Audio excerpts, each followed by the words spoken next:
সঙ্গীন প্রণয়াসক্তি লিখেছেন সুরায়া রাফা। পর্ব ২৮। কঠোরভাবে প্রাপ্তমনস্ক ও মুক্তমনাদের জন্য। আজকের পর্বটা কিঞ্চিত রোমান্টিক। যারা দুর্বল চিত্তের তারা এড়িয়ে যেতে পারো। রৌদ্রোজ্জ্বল দিন, সূর্যের প্রখর তাপে ভালোই উত্তপ্ত ধরনী। আমেরিকার কনকনে শীতের মাঝে এই ভালোবাসার কাহিনীর সূত্রপাত হয়েছিল। সে কনকনে শীত এখন অনেকটাই সহনীয় হয়ে উঠেছে। রাত আর ভোর ব্যতীত শীতের আজ খুব একটা অনুভূত হয় না এখন আর। এছাড়া আবহাওয়ার হুটহাট পরিবর্তন, আমেরিকার নিত্য নৈমিত্তিক কাহিনী, এসবে খুব একটা গা ভাসালে চলে না। তবে আজ সত্যিই ব্যতিক্রম চারদিক। ভোরের মেঘ ভেজা বাতাস আর প্রাকৃতিক সুঘ্রাণে মোমো করছে স্নিগ্ধ সকাল। সেই সুন্দর সকালে হাওয়াইয়ের রাস্তা ধরে সাই সাই করে এগোচ্ছে কৃতিকের ব্ল্যাক মার্সিডিজ। গাড়ির জানালার কাচ নামিয়ে টেন্টেড জানালায় চিবুক ঠেকিয়ে বসে নিষ্প্রভ চোখে বাইরে তাকিয়ে আছে ওর মনটা বিষণ্ণ, ব্যতিগ্রস্ত আর ভারী ক্লান্ত। হাওয়াইয়ের রাস্তার দুধারে উঁচু নিচু অসংখ্য পাহাড় আর তার মাঝে সারি সারি উইল্ট মিলের বহর। প্রকৃতির নিদারুণ বাতাসে সবগুলো উইল্ট মিলেই ঘুরছে আপন গতিতে। সে কখন থেকে সেগুলো এক ধ্যানে পরখ করছে ও জানে না কৃতিক ওকে কোথায় নিয়ে যাচ্ছে, আর জানতে চায়ও না। কৃতিকই তো নিয়ে যাচ্ছে, অন্য কেউ তো আর না। মারুক, কাটুক, বকুক, কিন্তু কখনো আসন্ন বিপদে হাত ছেড়ে দেবে না। হৃদয় মাঝারে সদ্য জমানো ভালোবাসার প্রতি এতটুকু ভরসা আছে ওর। কারণ বৈবাহিক সম্পর্ক নতুন হলেও চেনা জানা তো আর নতুন নয়। প্রথমবার কৃতিকের সাথে আউটিংয়ে যাচ্ছে, অথচ ওর মন মস্তিষ্ক জুড়ে অজানা আতঙ্করা ভর করে আছে। বারবার মনে হচ্ছে কিছু একটা ভুল হচ্ছে, কিছু একটা ঠিক নেই। একদিকে হৃদয়টা কৃতিকের জন্য আনচান করে, তো অন্যদিকে মস্তিষ্কটা দুর্বিষহ আর একটা তিমিরে ঢাকা ভবিষ্যতের ভয়ে সর্বদা ততষ্ট থাকে। এত অল্প বয়সে এই মন মস্তিষ্কের দোটানা মোটি সহ্য হয় না ওর। কৃতিকের মতো মানুষ কিনা শেষমেশ হাঁটুর বয়সী সদ্ভ্রণের প্রেমে আকৃষ্ট হলো, কিন্তু কেন? ওর নিজেও ভেবে পায় না সে উত্তর। অবশ্য ভাবতেও চায় না, কারণ আজকাল তো নিজেও কৃতিককে ছাড়া কিছু ভাবতে পারে না। এখনও তো নিজের পাশে কৃতিককে ছাড়া অন্য কোনো পুরুষের মুখ কল্পনা করলেও গায়ে কাটা দেয় ওর। একটা সময় নিখিলের জন্য করা অযথা পাগলামিগুলো ভাবতে গেলে এখন শুধুই হাসি পায়। নিখিলকে আজকাল জোকার ভিক আর কিছুই লাগে না ওর চোখে, যার দরুন নিজের মনের ওপরে সন্দেহ জন্মেছে ওর। ও কি আদতেও নিখিলকে ভালোবেসেছিল? যদি ভালোই বাসে তাহলে কি করে এত তাড়াতাড়ি ভুলে গেল? ভালোবাসে কি ভোলা যায়? কৃতিককেও কি এভাবে চাইলেই ভুলে যেতে পারবে ওরু? আচ্ছা, কৃতিক ওকে ভুলে যাওয়ার সুযোগ দেবে কি? মনে তো হয় না। সে কখন থেকে ওরু এক ধ্যানে বাইরে তাকিয়ে আছে। কৃতিক ওরুর দিকে দু একবার পরখ করে আবারও ড্রাইভিংয়ে মন দেয়। এভাবে মনমরা হয়ে কি ভাবছে এত মেয়েটা, কে জানে। তবে সব কিছুরই তো একটা সীমা আছে। ওরু ভাবতে ভাবতে সেই সীমানা অতিক্রম করে ফেলেছে বহুক্ষণ আগেই। কৃতিকের কাছে ওরুর ব্যবহারটাকে এখন গা জ্বালানো আর বিরক্তিকর লাগছে। ওরুর মলিন মুখটার দিকে তাকিয়ে স্থির চিত্ত কেমন ব্যথা করে উঠেছে ওর। কিন্তু কৃতিক খুব সহজে তো নরম হতে জানে না, আর না হৃদয়ের ব্যথাটা অহরহ প্রকাশ করে দিতে পারে। তাই ভালো লাগা মন্দ লাগা দুটোতে একই মুখভঙ্গিমা পরিলক্ষিত হয় ওর মাঝে। অজান্তেই হুটহাট মেজাজ ছাড়িয়ে কাঠিন্যতা ছড়িয়ে পড়ে শরীরের রন্দে রন্দে। এবারও তাই হলো। কখন থেকে মেজাজ চওড়া হয়ে গেল টের পায়নি কৃতিক। ওরুকে কোনোরূপ ভালো মন্দ জিজ্ঞাসা না করেই চোয়াল শক্ত করে স্পিডোমিটারের কাঁটায় ১০০-র উপর গতি তুলে ফেলল মুহূর্তেই। এতক্ষণ ধরে চিবোতে থাকা চুইংগামটা তীক্ষ্ণ চোয়ালের এপাশ থেকে ওপাশ নিতে নিতে ভাবলেশহীন নজরে সামনে তাকিয়ে এমন উদ্ভ্রান্তের মতো হুঁশ হারিয়ে গাড়ি চালাচ্ছে সে, যেন আশেপাশে কোনো কিছুই হয়নি, সব কিছু স্বাভাবিক। ওদিকে হঠাৎ করেই গাড়ির স্পিড দ্বিগুণ বেড়ে যাওয়ায় আচমকা আঁতকে ওঠে অরু। হুট করে বাতাসের তীব্র ধাক্কা চোখে মুখে কাচের মতো এসে বিঁধল। অরু সঙ্গে সঙ্গে জানালা থেকে মুখ সরিয়ে আতঙ্কিত দৃষ্টি নিক্ষেপ করল কৃতিকের পানে। কৃতিক আগের মতোই চুইংগাম চিবোচ্ছে। চোখে তার বিশাল আকৃতির রোদ চশমা, পরনে ব্ল্যাক ওভারসাইজ হুডি, লম্বা ঘাড় ছুঁই ছুঁই চুলগুলো এলোমেলো হয়ে কপালে পড়ে আছে। এই কৃতিককে দেখতে ঠিক যতটা না সুন্দর লাগছে, ওর মুখে লেগে থাকা কপট হাসিটা তার চেয়েও ভয়ানক লাগছে। সে কখন থেকে ওরু এক ধ্যানে তাকিয়ে আছে দেখে এবার নীরবতা ভাঙে কৃতিক। সামনে দৃষ্টিপাত করেই ওরুকে প্রশ্ন ছড়ে, কি দেখছিস এত মন দিয়ে? ওরু নির্লিপ্ত কণ্ঠে জবাব দেয়, দেখছি আপনি কতটা হার্টলেস। কৃতিক চোয়াল শক্ত করে জবাব দেয়, আমি হার্টলেস নই অরু। কৃতিকের কথায় অরুর অভিমানে ভাটে পড়ল। মনের মাঝে জমাট বাঁধা কালো মেঘের কোলে উকি দিল সূর্যের কিরণ। ও বলল, তাহলে এভাবে গাড়ি চালিয়ে কিসের হুমকি দিচ্ছেন? কৃতিক গম্ভীর কণ্ঠে বলল, ফোকাস অন মি। অরু সিটের ওপর দু পা তুলে দিয়ে কৃতিকের দিকে তাকিয়ে মলিন মুখে বলল, আপনাকে নিয়েই তো ভাবছিলাম, কবে হয়ে গেলেন এতটা আপন? আপনার জন্য কি সুন্দর বানিয়ে বানিয়ে হাজারটা মিথ্যে কথা বলে মা আর আপাকে বোকা বানিয়ে বের হয়ে এলাম।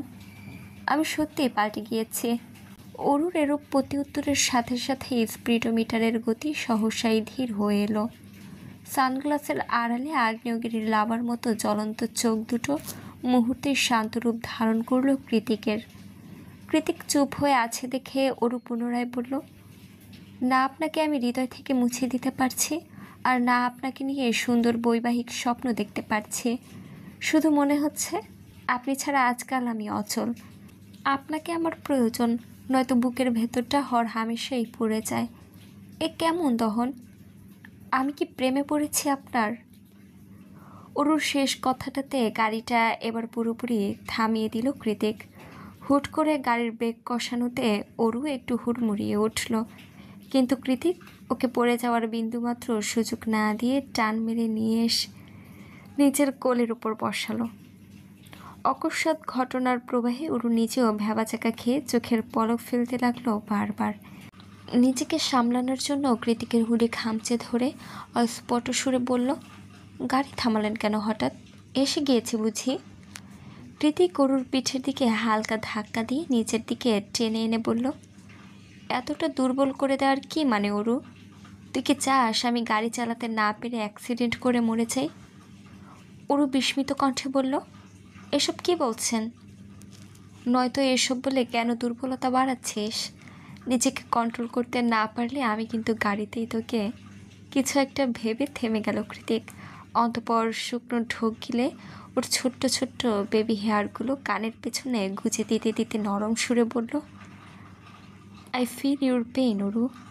খুব শীঘ্রই সব কিছু ঠিক হয়ে যাবে। তুই বললে আমি এখনই সব কিছু ঠিক করে ফেলতে পারি, কিন্তু বারবার তোকে জোর জবরদস্তি করতে চাচ্ছি না আমি, তাই সময় দিচ্ছি। তাই বলে এই না যে আমি ভবিষ্যতেও চুপ করে থাকব। সময় হলে আমার অরুকে আমি ঠিকই ছিনিয়ে নেব। আই রিপিট, ছিনিয়ে নেব। এখন এসব নিয়ে ভাবিস না জান, আমার ওপর একটু ভরসা রাখ, আমি তো আছি। অরু কিছুই বলছে না, অবাক দৃষ্টিতে কৃতিকের পানে তাকিয়ে আছে। এই লোক এত সুন্দর করে বোঝাতেও পারে। মাত্র কয়েক বাক্য দ্বারা কি সুন্দর হৃদয়ে বইতে থাকা জলোচ্ছ্বাসের মতো উত্তাল ঢেউকে নিমিষেই শান্ত করে কানায় কানায় ভরিয়ে দিল। অরু তাকিয়ে আছে দেখে কৃতিক বলল, you have to promise me, আর এইসব নিয়ে মন খারাপ করবে না। অরু এবার ঠোঁট উল্টে বাচ্চাদের মতো হ্যাঁ না দুদিকে মাথা নাড়ালো। অরুর কাণ্ডে কৃতিক সামান্য হেসে বলল, তুই আমার থেকে অনেক বেশি ছোট অরু, তাই অনেক কিছু শেয়ার করতে দ্বিধাবোধ করিস, লজ্জিত হোস। এতে অযথা ভাবনার কিচ্ছু নেই। আমাদের মধ্যে সেরকম স্বামী স্ত্রীর স্বাভাবিক সম্পর্ক এখনও তৈরি হয়নি। এই দ্বিধা আর সংকোচটুকু তাই অস্বাভাবিক কিচ্ছু না। তাই বলে এই না যে আমরা কখনো নর্মাল স্বামী স্ত্রীর মতো হব না। তুই আমার থেকে বয়সে খুব ছোট বলে আমি তোকে ছেড়ে দেব কখনোই নিজের একান্ত ব্যক্তিগত চাহিদাগুলো তোর সামনে উপস্থাপন করব না, এটা ভেবে থাকলে এখনও ভুলের মধ্যে আছিস। একটা সময় আসবে যখন তোর শরীরের সম্ভাব্য দিয়ে নয়, আমার শরীর দিয়ে ঢাকা থাকবে। তোর ফর্সা ত্বকের কাছে শুধুমাত্র আমার তৈরি করা খাত থাকবে, আর সেটা তুই খুশি মনে ভালোবেসে গ্রহণ করবে। তখন দেখবি এই দ্বিধা, এই জড়তা কোনো কিছুই আর অবশিষ্ট থাকবে না। তোর আমার সব কিছু মিলেমিশে একাকার হয়ে যাবে। তখন তুইও আমাকে নিয়ে বৈবাহিক স্বপ্ন দেখবি। সয়ার, এতক্ষণ তো ভালোই বোঝাচ্ছিল, কিন্তু হুট করে কী থেকে কিসের মাঝে চলে এলো কৃতিক। একে তো কৃতিকের কোলের উপর বসা, তার উপর কৃতিকের এমন লাগাম ছাড়া জ্ঞানদান সব মিলিয়ে মাথা নুয়ে চুপচাপ বসে বসে আঙুল দিয়ে কৃতিকের হুডির ফিতা ধরে টানাটানি করছে ওরও। গলাটা শুকিয়ে কাঠ হয়ে গিয়েছে, কান দিয়ে ধোঁয়া বের হচ্ছে। এই মুহূর্তে এক পা নড়াচড়া তো দূরে থাক, মাথা তুলে কৃতিকের ওই ভাসা ভাসা চোখের দিকে তাকানোর শক্তিটুকু ওরুর মাঝে অবশিষ্ট নেই। অরু কৃতিকের খোলামেলার কথায় বেশ লজ্জা পাচ্ছে। ব্যাপারটা বুঝতে পেরে কৃতিক ইচ্ছে করে ওকে লজ্জার সাগরে ডুবিয়ে দিতে বলল, do you like sitting here? কৃতিকের কথার আসল মানে বুঝতে পেরে অরু হক চুকিয়ে বলল, ছাড়ুন, আমি নামবো। কৃতিক ওকে টেনে ধরে বলল, নো, এখানে বসে থাক, সময় হলে দুজন একসাথেই নামবো। অরুর লজ্জায় মরে যেতে ইচ্ছে করছে। কেউ শুধু শুধু অহেতুক গাড়ির মধ্যে এভাবে কোলে বসিয়ে রাখে? মানুষ কি বলবে? কৃতিক যে এতটা লাগামহীন নির্লজ্জ প্রকৃতির লোক, সেটা আজ প্রথমবার উপলব্ধি করলো অরু। মনে মনে কৃতিকের উপর চওড়া হয়ে অরু বলল, আমার আগেই বোঝা উচিত ছিল এই লোক সুবিধার না, যে সারাক্ষণ ডার্ক রোমান্টিক অডিও বুক শুনে সময় পার করে, সে কীভাবে ভদ্রলোক হতে পারে। কৃতিক সে তখন থেকে কোলের ওপর বসিয়ে রেখেছে অরুকে। ওদিকে অরুর প্রচণ্ড বিরক্তি লাগছে এভাবে বসে থাকতে। কতক্ষণ এভাবে বসে বসে কালো হুডির কালো বিশ্লেষণ করা যায়? কালো দেখতে দেখতে চোখ ধরে এসেছে ওর, তাই টিকতে না পেরে নীরবতা ভেঙে অরু শুধালো, আপনি আমার শরীরে ক্ষত কেন করবেন? আপনি কি ডাকাত? কৃতিক এতক্ষণ ব্যাক সিটে মাথা এলিয়ে দিয়ে চোখ বন্ধ করে রেখেছিল। হঠাৎ অরুর এমন প্রশ্ন শুনে নিজের হাত দিয়ে অরুর ঘাটটার সামনে টেনে এনে মুখের কাছে মুখ নিয়ে হিসিয়ে বলে, I like dark romance baby. নরম সরম আদরে আমার পোষায় না। আমি যেখানে টাচ করি সেখানে ক্ষত বানিয়ে তবেই ছাড়ি। এর জন্যই বলি, এখন সময় দিচ্ছি, নিজেকে প্রস্তুত কর। ছোট বলে মোটেই ছেড়ে দেব না। তোর কাছাকাছি এলে নিজের মধ্যে থাকে না আমি, পরে আমাকে দোষ দিতে পারবি না। কৃতিকের অসহনীয় কথায় অরুর কান বন্ধ হয়ে যাবার উপক্রম। মনে মনে ভাবল, কি প্রশ্ন করলাম, উনি কি উত্তর দিল? এই লোকের মাথায় কি সবসময় এগুলো ঘোরে? ছ্যা। কৃতিক আবারও ব্যাক সিটে মাথা এলিয়ে দিয়েছে। অরু এবার রাগ দেখিয়ে কিছু বলতে যাবে, তার আগেই গাড়ির জানালা দিয়ে উকি দিল সায়র। কৃতিক একইভাবে অরুকে কোলে নিয়ে শুধালো, কি চাই? সায়র কৃতিকের কথায় পাত্তা না দিয়ে অরুর দিকে চাইল, যে আপাতত সায়রকে দেখে সওড়না দিয়ে নিজের নাক মুখ পেঁচিয়ে মমি হয়ে কৃতিকের কোলে বসে আছে। অরুর অবস্থা দেখে সায়র ঠোঁট টিপে হাসি সংবরণ করে বলল, বাবা কৃতিক, ভালোই তো উন্নতি হয়েছে তোর বাচ্চা বউয়ের। সেবার তো বিয়ে হয়েছিল বলে থাইল্যান্ড বসে কাঁদতে কাঁদতে নাকের পানি চোখের পানি একাকার করে আমেরিকা পর্যন্ত বন্যা বানিয়ে ফেলেছিল, আর এখন কি সুন্দর কোলে বসে আছে। কি খাইয়ে বড় করে ফেললি এত তাড়াতাড়ি? কৃতিক হাই তুলিয়ে বলল, স্পেশাল ডোজ, তোদের মতো সিঙ্গেল মানুষ এসব বুঝবে না। কৃতিকের মুখে লাগাম টানার জন্য ওরও এই প্রথমবার সাহস করে একটা কাজ করেই বসলো। ও এগিয়ে এসে দু হাত দিয়ে কৃতিকের মুখ চেপে ধরল। কৃতিক অরুর চেপে রাখা হাতের মধ্য থেকে অস্পষ্ট সুরে সায়রকে বলল, আমার বউ লজ্জা পাচ্ছে, যা ভাগশালা। সায়র ফুস করে একটা নিঃশ্বাস ছেড়ে বলল, বাস ওয়েট করছে, জলদি আয়। অন্তঃপর যেতে যেতে অসহায় সুরে বলল, আমার যে কবে একটা বউ হবে হে উপরওয়ালা, আর কতদিন সিঙ্গেল রাখবে তুমি আমায়? একটা আমেরিকান গার্লফ্রেন্ড জুটিয়ে দিলেও তো পারো। চারদিকে পাহাড় বেষ্টিত অরণ্যে ঘেরা নির্জন পরিবেশে সরু পিচ ঢালা রাস্তার এক মাথায় দাঁড়িয়ে আছে মিনি সাইজের একটা অত্যাধুনিক বাস। কৃতিক হাতের মুঠোয় অরুর ছোট্ট হাতটা চেপে ধরে এগিয়ে যাচ্ছে সেই দিকে, যেন অরু কোনো বাচ্চা মেয়ে, হাত ছাড়লেই দুষ্টুমি শুরু করে দেবে। এদিক ওদিক তাকিয়ে বাসটাকে পর্যবেক্ষণ করে অরু যেতে যেতে বলল, এখন আবার বাসে কোথায় যাব? গন্তব্যে, ছোট করে উত্তর দিল কৃতিক। ওর মনটা ভালো, তাই হয়তো এতটুকুই উত্তর পেয়েছে অরু। যেহেতু কৃতিক খুব একটা কথা বলে না, তাই আশেপাশের সুন্দর পরিবেশ দেখতে দেখতে হাঁটতে লাগলো অরু। অন্তঃপর হাঁটতে হাঁটতে কৃতিকের হাত ধরেই বাসে উঠে এলো। বাসের ভেতরে এলিসা, অর্ণব, ক্যাথলিন আর সায়র বসা। ক্যাথলিন মাথায় ব্যাকেট হ্যাট পরে আছে। ও অরুকে দেখেও না দেখার ভান করে বসে রইল। তাকাতে যাবে, তারপর আবার কৃতিক রেগে মেগে এসে কি কেটে নিয়ে যাবে কে জানে। তার চেয়ে না তাকানোই মঙ্গল। অরুকে দেখে এলিসা আগ বাড়িয়ে বলল, অরু, আমার কাছে এসে বসো। এলিসার আন্তরিকতায় অরু এগিয়ে গিয়ে এলিসার পাশে বসলো, আর কৃতিক চলে গেল পিছনে সায়র অর্ণবের কাছে। অরু পাশে বসতেই এলিসার সম্মোহনী হাসি দিয়ে শুধালো, আপুর উপর রাগ করে আছো বুঝি? অরু এইদিক ওইদিক না সূচক মাথা নাড়িয়ে বলল, আমি তোমার ওপর রেগে নেই আপু, তুমি তো আর কিচ্ছু করনি, জেকে বাধাও তো দেইনি। এলিসার কথায় ওরু এবার ঘাড় ঘুরিয়ে পেছনে কৃতিকের পানে চাইল, যে খুব গভীর মনোযোগে আইপ্যাড স্ক্রল করছে আর সায়র অর্ণবের সাথে কিছু একটা নিয়ে আলাপ করছে। তারপর পুনরায় এলিসার দিকে তাকিয়ে বলল, এখানে কারোর কোনো হাত নেই আপু, আমি বোধ হয় ওনার বুকের বাঁ পাশের পাঁজর দিয়ে তৈরি হয়েছিলাম, তাই ডেস্টিনি এড়াতে পারিনি। অরুর এমন সহজ স্বীকারোক্তিতে এলিসার ঠোঁট প্রসারিত হয় মৃদু হাসিতে। অরুর হাতটা নিজের হাতের মাঝে নিয়ে অবিশ্বাসের সুরে এলিসা বলে, তুমি কল্পনাও করতে পারবে না ও তোমার জন্য ঠিক কতটা পাগল, শুধু আমরাই জানি। তাই তো সেদিন ওর অন্যায় আবদারে বাধা দিতে পারিনি, কারণ সময়টা প্রতিকূল ছিল ঠিকই, কিন্তু তোমার প্রতি ওর অনুভূতিগুলো ছিল হীরের মতো স্বচ্ছ আর দিনের মতো সত্য। He is already obsessed with you Aru. আর সেদিন কেউ তোমার মায়ের অপারেশন বন্ধ করেনি, যেকে মিথ্যে বলে তোমাকে ভয় দেখিয়েছিল, যাতে তুমি দ্রুত বিয়েতে হ্যাঁ বলে দাও। এলিসার কথার পাছে অরু আর কিছুই বলল না।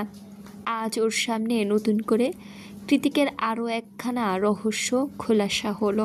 তার মানে কৃতিক নিজেকে যেমনটা দেখায়, কৃতিক আসলে তেমনটা নয়, পুরোপুরি ভিন্ন একটা মানুষ। অরু যখন হিজিবিজি ভাবতে ভাবতে চুপচাপ বাইরের দিকে তাকিয়েছিল, তখনই এলিসা ওকে হটডগ এগিয়ে দিয়ে বলল, নাও এটা খাও। সকাল থেকে না খেয়ে খেয়ে খিদে পেটে চোচো করছে অরুর। এখন খাবার দেখে খিদেটা যেন আরও দ্বিগুণ বেড়ে গিয়েছে। তাই দেরি না করে হাত বাড়িয়ে খাবারটা নিতে যাবে, তৎক্ষণাৎ পেছন থেকে এলিসাকে উদ্দেশ্য করে কৃতিক বলল, এলিসা, অরুকে কিছু খাওয়াস না, ক্যাম্পিং ভ্যানে গিয়ে একেবারে খাবে। ওর এখন মাথা ঘোরাচ্ছে, এখন খাওয়ালে বমি করে সারা দেশ ভাসিয়ে দেবে, তখন আবার আমার যত জ্বালা। এলিসা তাড়াতাড়ি করে খাবারটা ওর সামনে থেকে সরিয়ে নিয়ে উদ্বিগ্ন হয়ে বলল, অরু, সত্যিই তোমার মাথা ঘোরাচ্ছে? অরু মেকি হেসে নিজের রাগ সংবরণ করে বলল, একটু আপু। অন্তঃপর কৃতিকের দিকে তাকিয়ে কটমটিয়ে বলল, আমি মোটেই বমি করে সারা দেশ ভাসাই না। কৃতিক গভীর মনোযোগে আইপ্যাড দেখছে, সেই সাথে হটডগে কামড় বসাতে বসাতে অরুকে বলছে, ডোন্ট টক হার্টবিট, বমি চলে আসবে। অরু মুখে ভেঙচি কেটে সামনে তাকিয়ে বলল, অসহ্য। জ্যোৎস্না রাতে আকাশে রূপলি থালার মতো চাঁদ উঠেছে, তার আশেপাশে নির্ভীক সৈন্যের ন্যায় পাহারায় দাঁড়িয়ে অগণিত তারকারাজি। চাঁদ আর তারকাদের রূপলি আলোয় ভেসে যাচ্ছে পুরো পাহাড়ের মাথা থেকে ও মাথা। পাহাড়ের চূড়োয় তিন তিনটে ক্যাম্পিং ভ্যান পাথরের মূর্তির মতো স্থির দাঁড়িয়ে আছে, সেগুলো কৃত্রিম আলোয় আলোকিত। ক্যাম্পিং ভ্যানগুলোর মাঝখানে যে আঙিনার মতো ছোট্ট জায়গাটুকু পড়ে আছে, সেখানে ক্যাম্পিং ফায়ার চালানো হয়েছে। সন্ধ্যা নামতে একটু একটু হিমেল হাওয়া বইছে পাহাড়ের গায়ে, তবে এই মুহূর্তে কারোরই সেই বাসন্তিক হিমেল হাওয়াতে নজর নেই। আপাতত একযোগে সবার দৃষ্টি ধরে রেখেছে অর্ণব আর এলিসা। সবাই যখন ক্যাম্পিং ফায়ারের চারদিকে গোলাকার হয়ে বসে গল্পগুজবে মেতে উঠেছিল, তখনই সবার মধ্য থেকে অর্ণব উঠে এসে এলিসার সামনে হাঁটু গেড়ে বসে পড়ে। এলিসা অবাক হয়ে দাঁড়িয়ে গেলে অর্ণব হাতে থাকা চকচকে হিরে খচিত রিং এর বক্সটা বাড়িয়ে দেয় এলিসার পানে। ক্যাম্পিং করার নাম করে পাহাড়ে এসে অর্ণব এভাবে সারপ্রাইজ করে দেবে সেটা কল্পনাও করেনি এলিসা। অবাকের চরম সীমানায় গিয়ে মুখের ওপর হাত রেখে এলিসা বলল, কি করছিস তুই? মাথা ঠিক আছে? সবাই দেখছে তোকে। অর্ণব বলল, দেখুক, এখানে সবাই আমার ভালোবাসার পাগলামিগুলো দেখতে দেখতে অভ্যস্ত এলিসা। তোকে প্রথম দেখে ভালোবেসে ফেলেছিলাম, বলতে পারিস লাভ অ্যাট ফার্স্ট সাইট। তারপর যতগুলো বছর একসাথে বেস্ট ফ্রেন্ড হিসেবে কাটিয়েছে, তোর প্রতি ভালোবাসাটা আমার বেড়েই গিয়েছে দ্বিগুণ তালে, কমেনি কখনো। তোর মনটাকে জিতে নেবার আসক্তি, তোকে আপন করে পাওয়ার নেশাটা শরীরের নিউরনে ছড়িয়ে পড়েছে আমার। এখন মনে হচ্ছে একপাক্ষিক ভালোবাসাতে বাসতে তুই আমার ব্যাধিতে পরিণত হয়েছিস, আরোগ্য ব্যাধি। আমার এই আরোগ্য ব্যাধি সরাতে তোকে বড্ড প্রয়োজন এলি। তুই কি পারবি না নিজেকে আমার নামে লিখে দিতে? এই মুহূর্তে আমাকে ফিরিয়ে দিলেও আমি এ জীবনে তোর পিছু ছাড়ব না। তুই এটা ভালো করেই জানিস, আর আমিও এটা যে জানি তুই আমাকে ভালোবাসিস, তাই বলছি। Elisa, will you be mine for a lifetime commitment? Elisa চুপচাপ দাঁড়িয়ে আছে, হ্যাঁ না কিছুই বলছে না দেখে অর্ণব পুনরায় বলল, এখন ফিরিয়ে দিলে অসুবিধা নেই, আমি আবার তোকে প্রপোজ করব, সমস্যা নেই। তোকে ভালোবাসতে বাসতে এমনিতেই বন্ধু মহলে নির্লজ্জ খেতাব প্রাপ্ত আমি। অর্ণবের শেষ কথায় ডুকরে কেঁদে উঠল এলিসা। কাঁদতে কাঁদতে হেঁচকি টেনে বলল, কে বলেছে আমি তোকে ফিরিয়ে দেব? আমি কি এতটাই খারাপ যে নিজের ভালোবাসার মানুষের মন বুঝতে পারি না? অর্ণব এক গাল হেসে বলল, তাহলে হাতটা দে, রিংটা পরাই। এলিসা তৎক্ষণাৎ নাক টেনে হাত বাড়িয়ে দিল। অর্ণব এলিসার অনামিকা আঙুলিতে রিং পরিয়ে উঠে দাঁড়িয়ে চট করে এলিসার ঠোঁটে ঠোঁট টোপাল। ওদের এই গভীর প্রেম নিবেদন এতক্ষণ মন দিয়ে দেখছিল ওরও। ভালো লাগছিল এমন ভালোবাসার পূর্ণতা দেখতে, কিন্তু হঠাৎ করে এভাবে সবার সামনে এতটা অন্তরঙ্গ আলিঙ্গন দেখে সংকোচে চোখ সরিয়ে ফেলল ওরুর কাছে ব্যাপারটা বিভ্রান্তিকর হলেও আমেরিকান কালচারে বড় হওয়া এলিসা অর্ণবের কাছে এটা দুধ ভাতের মতো। ওরু চোখ নামিয়ে মাথা নত করে চুপচাপ ঘাস ছিঁড়ছিল। তখনই কোথা থেকে এগিয়ে এসে সবার আড়ালে ওকে হ্যাচকা টান মেরে ক্যাম্পিং ভ্যানের পেছনে নিয়ে গেল কৃতিক। চাঁদের নিয়ন আলোতে কৃতিকের মাদকতা মিশ্রিত চোখ দুটো দেখে অন্তরাত্মা কেঁপে উঠল ওরুর। কৃতিকের উজ্জ্বল ফর্সা চোখ মুখ সব লাল বর্ণ ধারণ করেছে। স্বাভাবিকের চেয়ে একটু দ্রুতই শ্বাস নিচ্ছে সে। কৃতিকের এমন উদ্ভ্রান্তের রূপ দেখে অরু সচকিত হয়ে শুধালো, কি হয়েছে আপনার? জ্বর এসেছে দেখি। অরু কৃতিকের কপাল ছোঁয়ার জন্য হাত বাড়ালে কৃতিক সেটাকে খপ করে ধরে। বিনা বাক্যে দ্বিতীয়বারের মতো নিজের ডার্ক ব্রাউন ওষ্ঠযুগল অরু নরম তুলতুলে অধরের মাঝে ডুবিয়ে দেয়। অরুর সংস্পর্শে আসার সঙ্গে সঙ্গে এক অবাধ্য উন্মাদনায় ছেয়ে গিয়েছে কৃতিকের শরীর মন সব কিছু, যার ফলস্বরূপ অরুর ঠোঁটের গভীর থেকে গভীরতর রহস্য উন্মুক্ত করায় মত্ত হয়ে আছে কৃতিক। হঠাৎ করে আবারও সেদিনের বেসামাল অনুভূতির জোয়ার এসেছিল অরুর মাঝেও, কিন্তু কতক্ষণ? এখন কৃতিকের অতিরিক্ত চাহিদা পূরণ করতে গিয়ে দম নেওয়ার দায় হয়ে উঠেছে ওর। তার উপর অবাধ্য হাতের স্পর্শ, এমন আকস্মিক আক্রমণে অরুর যখন প্রাণ যায় যায় অবস্থা, তখন কৃতিক নিজে ছেড়ে দিল অরুর অধর। একটুখানি দম নিয়ে নিঃসংকোচে হাত নিয়ে রাখল অরুর গলায়। অন্তঃপর একটানে ওড়না খুলে ছুঁড়ে ফেলে দিল পাহাড়ের ঢালে। এতক্ষণ যেভাবেই হোক কৃতিকের করা পাগলামিগুলো মুখ বুঝে সহ্য করে নিয়েছে ওরও, কিন্তু এবার কৃতিকের অস্থিরতা আর নেশা ধরার চাহনি দেখে বেশ ভরকে গিয়েছে ও। সেই সাথে কৃতিকের পরবর্তী পদক্ষেপ আজ করতে পেরেছে খুব ভালোভাবেই। কৃতিক এগিয়ে আসছে দেখে ভীতু অরু ওর শরীর স্পর্শ করার আগেই অন্যদিকে ঘুরে সশব্দে না বলে কেঁদে উঠল অরু। একদম হুট করেই ঘটে গিয়েছে ব্যাপারটা। কৃতিক নিজের মাঝেই ছিল না। তখন কি জানি কি হয়ে গেল। আরেকজনের ভালোবাসা দেখতে দেখতে ওর মাঝে অরুকে একান্তে কাছে পাওয়ার তীব্র বাসনা কেমন মাথা চাড়া দিয়ে উঠেছিল। কিন্তু আচমকা এভাবে অরুর কান্নার আওয়াজ কানে ভেসে আসাতেই সম্ভিত ফিরে পেল কৃতিক। দু হাত দিয়ে নিজের স্টাইলিশ চুলগুলো নিজে খামচে ধরে অস্পষ্ট সুরে বলল, শিট। তারপর 2 কদম এগিয়ে গিয়ে অরুকে নিজের দিকে ঘুরিয়ে বলল, কি হয়েছে? কাঁদছিস কেন? লেগেছে? অরু বিনা বাক্যে চুপচাপ চোখের জল ফেলছে দেখে কৃতিক আবারও বলল, অরু, হার্টবিট, প্লিজ কাঁদিস না। সবাই ওপাশে আছে। এভাবে তোকে কাঁদতে দেখলে ওরা ভাববে আমি তোর সাথে জবরদস্তি করছি। কি হয়েছে বল আমায়, কেন কাঁদছিস? ঠোঁটে বেশি লেগেছে? অরু ফুপিয়ে উঠে বলল, মা, আপনাকে মিথ্যে বলে এত দূরে এসে এই রাতের বেলায় আমি কি ঠিক করেছি?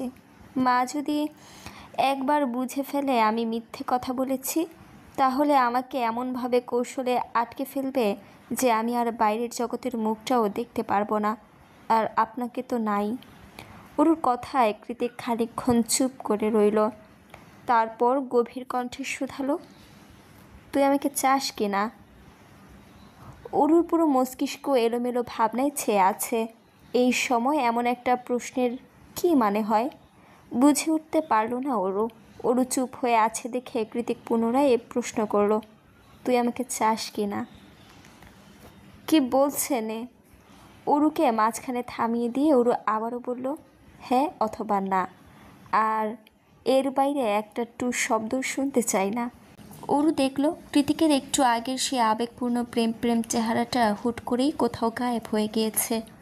চোখের মাঝে অনুভূতির ছিটে ফোটাও অবশিষ্ট নেই। এখন যা আছে তা কেবলই বংশানুক্রমে পাওয়া অভিজাত্য আর কৃতিত্বের স্বয়ংসম্পূর্ণ ধারালো রূপ। অরু ভয়ার্ত দৃষ্টিতে চেয়ে আছে দেখে কৃতিক ওকে ঘুরিয়ে দাঁড় করিয়ে নিয়ে বলল, তোর হাতে 5 মিনিট সময় আছে, টেক ইউর টাইম। আমি এখানে আছি, কোথাও যাচ্ছি না। এবার কৃতিকের কথাটাকে একটু সিরিয়াসলি নিয়ে সত্যি সত্যি ভাবতে বসলো অরু। সেই শুরু থেকে শেষ পর্যন্ত প্রথম দিন এসে ভুল করে কৃতিকের বিছানায় ঘুমানো, ভরা গ্যালারিতে সবার সামনে ওড়না দিয়ে নিজের ঘাম মোছা, এলিসার জন্মদিনে কৃতিকের অনেকটা কাছাকাছি আসা, ওর ওপর কৃতিকের বারবার অধিকার ফলানো, প্রতিবার বিপদের ঢাল হয়ে রক্ষা করা, জঙ্গলে হারিয়ে যাওয়ার পর হেলিকপ্টারে করে ওকে সেভ করা, নিজের হাত কেটে হলেও ওকে বাঁচানো, নূপুর চুলের মতো ক্ষুদ্র ক্ষুদ্র জিনিসকে যত্ন করে আগলে রেখে দেওয়া, নিখিলের সত্যিটাকে জানার পর ওকে সামলানো, নিজের জীবনের সাথে ওর জীবনটাকে ইচ্ছে করে জড়িয়ে ফেলা। সেই দিন কৃতিকের বাড়ি ছেড়ে আসার সময় রাগের মাথায় নিজের গোপনীয় সত্যি কথাটা অজান্তেই স্বীকার করে ফেলা, রাতের আধারে না ঘুমিয়ে ওকে এক নজর দেখতে আসা, আর অবশেষে এলিসার বলা কিছু চরম সত্যি। তুমি কল্পনাও করতে পারবে না ও তোমার জন্য ঠিক কতটা পাগল। হি অলরেডি অবসেসড উইথ ইউ। হঠাৎ করে ওর মনে হতে লাগলো প্রথম থেকে সব কিছু যেন একই সুতোয় গাঁথা। কেবল ওরই কিছু টের পায়নি, কিছু বুঝতে পারেনি। কি করেই বা পারত? ও তো কখনো কৃতিকের ভালোবাসা খুঁজতেই যায়নি। নিজেকে বারবার বসিয়ে এসেছে কৃতিকের অপছন্দের তালিকায়, অথচ এখন মনে হচ্ছে কৃতিকের মতো করে ওকে কেউ কখনো ভালোবাসতে পারবে না, কোনো দিন না। যাই হয়ে যাক, কৃতিকের ভালোবাসাকে পায়ে ঠেলে দেওয়ার সাধ্যই ওরুর নেই। তাছাড়া ও নিজেও তো কৃতিকের প্রেমে পড়েছে, এটা কি করে অস্বীকার করবে? Your time is over. পেছন থেকে কৃতিকের আওয়াজ ভেসে আসতেই ওরু ঘাড় ঘুরিয়ে তড়িৎ বেগে বলল, আমি চাই। কি চাই? ওরু এবার ছুটে কৃতিকের গলা জড়িয়ে ধরে দুটো শরীরের মাঝে সমস্ত দূরত্ব গুছিয়ে ঝাঁপিয়ে পড়ে বলল, আমি আপনাকে চাই জেকে। কৃতিক একটা রহস্যময়ী হাসি দিয়ে বলল, তুই চাইলেই বা কি আর না চাইলেই বা কি, আমার হাত থেকে তোর জীবনে নিস্তার নেই। আমি তো কেবল তোর হৃদয়ের সুপ্ত অনুভূতিগুলোকে তরতাজা করলাম মাত্র। কৃতিকের কথায় কান না দিয়ে অরু আবারও বলল, আমি আপনাকে চাই। নিজের স্বামী রূপে আপনাকে ছাড়া অন্য কোনো পুরুষকে আমি কল্পনাও করতে পারি না, বিশ্বাস করুন। অরুর নিঃসংকোচ স্বীকারোক্তিতে কৃতিকের মাঝে বছরের পর বছর ধরে জ্বলতে থাকা আগুনের হলকার মাছ দিয়ে হুট করে যেন ঠান্ডা জলের শীতল স্রোত বয়ে গেল। অবশেষে কৃতিকের মতো করে অরু আসক্তিতে পড়েছে। এই আসক্তি যে বড্ড বেসামাল আর যন্ত্রণাদায়ক কৃতিক তা হাড়ে হাড়ে জানে। এবার শুরু অরুর পালা। অরু এখনও জাপটে ধরে আছে ওকে। অরুর অন্তরঙ্গ আলিঙ্গন কৃতিককে ভেতর থেকে উন্মাদ করে দিচ্ছে। ও তৎক্ষণাৎ অরুকে কোলে তুলে নেয়। অরুর দু পা আটকে আছে কৃতিকের কোমরের দুপাশে। ওকে কোলে তুলে নিয়ে কৃতিক হাঁচকি স্বরে বলল, এবার তুমি করে ডাক। অরু ডাকলো না। কৃতিক আর অপেক্ষাও করলো না। কোলে নিয়ে ভালোবাসার পরশ এঁকে দিতে লাগলো ওর নরম ঠোঁটের মধ্যেখানে। অতঃপর সেভাবেই ধীরে ধীরে এগিয়ে যেতে লাগলো ক্যাম্পিং ভ্যানের দিকে। কিন্তু দুর্ভাগ্যবশত ভেতরে প্রবেশের আগেই এই কৃতিকের ফোনটা আপন সুরে বেজে উঠল। ফোন বেজে ওঠায় এতক্ষণ ধরে একটু একটু করে তৈরি হওয়া অনুভূতির জোয়ারে হুট করে কেমন ভাটি পড়ে গেল। কৃতিক একটা দীর্ঘশ্বাস ছেড়ে অরুকে ক্যাম্পিং ভ্যানে বসিয়ে দিয়ে বলল, এখানেই ওয়েট কর, আমি ফোনটা পিক করে আসছি। আজ রাতে এমনিতেও ঘুম নেই তোর। অরুকে রেখে কৃতিক চলে গেছে। নিজ মনের অযাচিত ভাবনায় লজ্জায় রাঙা হয়ে যায় অরু। শুকনো একটা ঢোক গিলে মুখ লুকায় নিজের দু হাতে। লিখিকা নোট দিয়েছেন, সেটা পড়ছি। আচ্ছা, আমি কি অরু আর কৃতিকের সম্পর্কটা ক্লিয়ার করতে পারিনি? ওরা কোনো বইমাত্রের কিংবা বইপুত্রের ভাই বোন না। ওদের মা বাবা দুজনেই আলাদা। ওদের মধ্যে শুধু একটা সামাজিক সম্পর্ক বিদ্যমান, সেটা হলো ওদের বাবা মায়ের দ্বিতীয় বিয়ে। সেই হিসেবে সমাজ ওদের সৎ ভাই বোন বলে আখ্যায়িত করে। সমাজের চোখে এই সম্পর্কটা দৃষ্টিকটু। এর জন্য এই গল্পের নাম সঙ্গীন প্রণয়ের শক্তি। আর কৃতিকের মতো অভদ্র ছেলে সমাজের কথায় কান দেবে না, এটাই স্বাভাবিক। তবে ইসলাম ধর্মের দিকে বিবেচনা করলে ওদের বিয়ে সম্পূর্ণ জায়েজ।